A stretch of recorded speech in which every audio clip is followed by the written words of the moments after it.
तब नारद जी अपना भेष वास्तविक भेष ध्रुव जी के सामने रखे। ध्रुव जी चरणों में गिर पड़े, महाराज मेरे ऊपर कृपा करो, मुझे गुरु ज्ञान दो। नारद जी ने जो मंत्र देने की विधि होती है उसके अनुसार ध्रुव जी महाराज को मंत्र दिया, ओम नमो भगवते वासुदेवाय। अच्छा, आजकल ना गुरु जो लोग बनाते हैं, अब देखिए बड़ी विचित्र विचित्र बातें अब समाज में हो रही है, जबकि इससे बचा जाए। कथा में बैठने का मतलब कि कथा से कुछ सीख कर जाइए। आजकल क्या हो रहा है कि लोग, एक तो दो चार भ्रम है लोगों के अंदर। एक कि हम गुरु मंत्र ले लेंगे तो फिर हमको झूठ नहीं बोलना है, हमको तामसी भोजन नहीं करना है, हमको मांस मदिरा नहीं खाना पड़ेगा, फिर तो छोड़ना पड़ेगा। यानी गुरु मंत्र लेने से पहले ही लोग पाप सोचने लगते हैं। अच्छा, तो आप मंत्र नहीं लिए हैं तो क्या छूट मिली हुई है क्या कि हाँ बिना मंत्र के आप कुछ भी मनमाना कर सकते हैं? ऐसा कहीं छूट मिला है? हाँ? दूसरा, लोग गुरु भी ऐसा ही खोजते हैं कि गुरु जी से हम कहेंगे कि महाराज जी हमके ऐसा मंत्र रौरा दें कि जौना में कुल चलत रहे, कौनो बंद ना होके। तो गुरु जी के जल्दबाजी बा कि जल्दी चेला बनावा। तो गुरु जी के हाँ मंत्र बा ना हमारा पास, हम दे देते भगवती जी का मंत्र। एकदम जवान बन के तौन रौरा चिचोरत रहे, खात रहे। आप सोचिए क्यों गुरु कैसा है जो आपको ये चीज बता रहा है कि हाँ भाई मेरे पास मंत्र है। कौन सा मंत्र है भाई और कहाँ लिखा है, कभी आप पूछे हैं उससे? जो भी गुरु आपको ये मंत्र देता है और कहता है कि जाओ सर्वाहारी रहो, जो मन करे वो खाओ, कहीं लिखा है? पूछो उससे कि ये मंत्र दे रहे हैं तो कहाँ लिखा है कि ये मंत्र पा करके आप कुछ भी मनमाना आचरण कर सकते हैं? कहाँ लिखा है?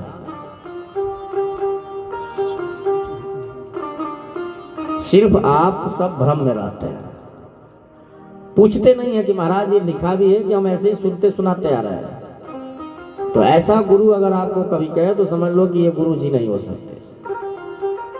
जो सच्चा गुरु होगा ये आपसे कभी नहीं पूछेगा कि आप क्या खाओगे क्या पियोगे, नहीं। जैसे अजामिल को संत मिले तो अजामिल से ये नहीं कहे कि पहले तुम पाप करना छोड़ो तब हम तुम्हें मंत्र देंगे, नहीं। उन्होंने पहले अजामिल को मंत्र दिया और उस मंत्र की इतनी शक्ति थी कि गुरु संत महात्माओं को कहना नहीं पड़ा। उस मंत्र के प्रभाव से ही उसका कल्याण हो गया। अभी कथा आप सुनेंगे। तो सबसे पहले किसी भी व्यक्ति को आप भगवान से जोड़ने का प्रयास तो करिए। पहले ही आप पूछ देंगे भैया ये छोड़ना पड़ेगा तब आपको गुरु मंत्र मिलेगा। लोग ऐसे ही लोग भाग रहे हैं और भी भागेंगे। हाँ? एक जगह एक पंडित जी महाराज अपने जजमाने में मंदिर का प्राण प्रतिष्ठा करा रहे थे, तो हमें आचार्य के पद पर बुलाया गया कि महाराज आप आचार्य बनिए, आपके सानिध्य में हो। हमने कहा अच्छी बात है। अब पूरा गांव बड़े उत्साह में कि हमारे गांव में शिव जी का मंदिर बन रहा है, शिव जी का मंदिर बन रहा है। अब बेचारे पंडित जी महाराज सीधे साधे, तो उन्होंने कह दिया कि भाई यहाँ शिष्य जजमान वही बनेगा जो कुछ भी उटक नाटक न खाता हो। अब सारा गांव किनारे हो गया। सारा गांव क्या हो गया? किनारे हो गया। जब ये सुना कि कुछ खाना पीना नहीं है, अगर शिव जी का प्राण प्रतिष्ठा हम लोग करा देंगे तो। मात्र पूजा को 3-4 दिन रह गया था। अब वो पंडित जी हमको फोन किए, महाराज जी वो पूरा गांव एक किनारे हो गया। हम क्या बोले हैं? आप कुछ बोले हैं क्या? बोले कि हाँ ऐसे ही तो यही तो बात बोले हैं। हम कहे कि ये बोलने की क्या जरूरत थी भाई आपको?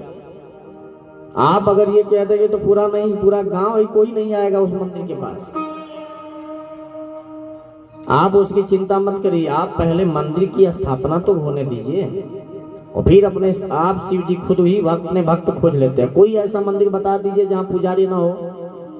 पुजारी स्पेशल की मैं बात नहीं कर रहा हूं। कहीं मंदिर हो, हाँ भले उस समय कोई प्रतिज्ञा ना करे कि मैं पूजा प्रतिदिन करूंगा, परंतु भगवान शिव या कोई भी मंदिर है किसी भी देवता का, अपने आप कोई ना कोई वहां एक लोटा जल जरूर चढ़ाता होगा। ये कहना नहीं पड़ता है, आप कहीं भी देख लीजिए। कितने मंदिरों का हमने प्राण प्रतिष्ठा कराया है, और प्राण प्रतिष्ठा कराते समय बुला करके कहा जाता है भाई संकल्प लीजिए कौन कौन इस पूजा में भाग लेगा, तो बहुत सारे लोग पीछे हो जाते हैं, भैया हमारे बस का नहीं है। इसलिए अब ये करना ही, ये कराना ही हम छोड़ दिए। हम तो प्रतिष्ठा कराते हैं और कहते हैं भाई आप लोग संकल्प ले लीजिए, जिसको करना होगा अपना करेगा, और उसमें सब लोग राजी हो जाते हैं। और वहां ऐसा होता है कि जो सोचता है आदमी कि 2 लोग पूजा करें, 1 लोग करें, वो भी बड़ा कठिन है। वहां 10-10, 20-20 लोग, 50 लोग रोज जाते हैं पूजा करने। तो गुरु ऐसा बनाइए, गुरु बिन भवानिधि तरई न कोई, गुरु बिन भवानिधि तरई न कोई, गुरु बिन भवानिधि तरई न कोई, गुरु बिन भवानिधि तरई न कोई। जो विरंच शंकर सम होई, जो विरंच जो विरंच शंकर सम होई।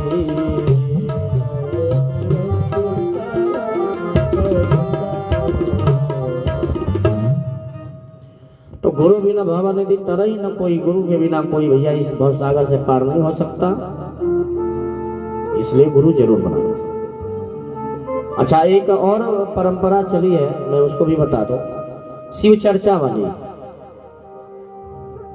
बहुत अच्छा है शिव चर्चा करना, करिए कराइए, पर शिव जी के यहाँ बैठ के घर चर्चा मत करिए, जो आजकल हो रहा है। आप गए शिव चर्चा करने तो शिव जी की चर्चा करिए, किसी के घर के बहन बेटी सासू और अम्मा की चर्चा मत करिए वहां, और नहीं तो वहां जाइए ही मत।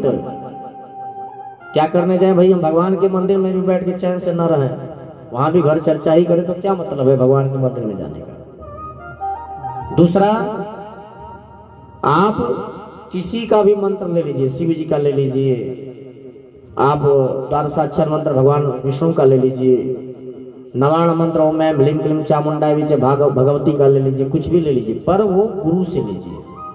गुरु जब आपके कान में वो मंत्र दे तभी वो आपका फलित होगा,